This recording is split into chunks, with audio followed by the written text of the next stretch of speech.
N'a les versets premiers, n'a privé dans verset 12. Or, la foi est une ferme assurance des choses qu'on espère, une démonstration de celles qu'on ne voit pas.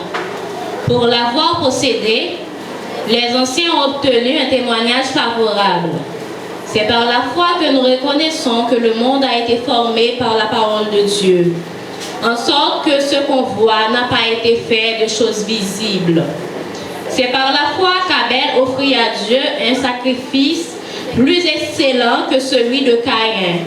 C'est par elle qu'il fut déclaré juste, Dieu approuvant ses offrandes, et c'est par elle qu'il parle encore, quoique mort.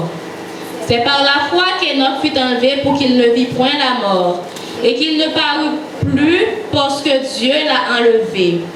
Car, avant son enlèvement, il avait reçu les témoignages qu'il était agréable à Dieu. Or, sans la foi, il est impossible de lui être agréable.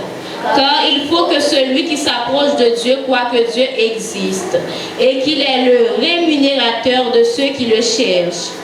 C'est par la foi que Noé, divinement averti des choses qu'on ne voyait pas encore, et saisi d'une crainte respectueuse, construisit une arche pour sauver sa famille. C'est par elle qu'il condamna le monde et devint héritier de la justice qui s'obtient par la foi. C'est par la foi qu'Abraham, lors de sa vocation, obéit et partit pour un lieu qu'il devait recevoir en héritage, et qu'il partit sans savoir où il allait.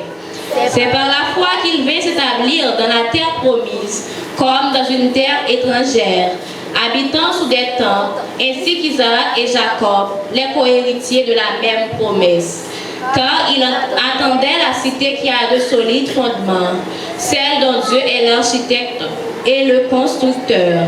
C'est par la foi que Sarah elle-même, malgré son âge avancé, fut rendue capable d'avoir une postérité, parce qu'elle crut à la fidélité de celui qui avait fait la promesse.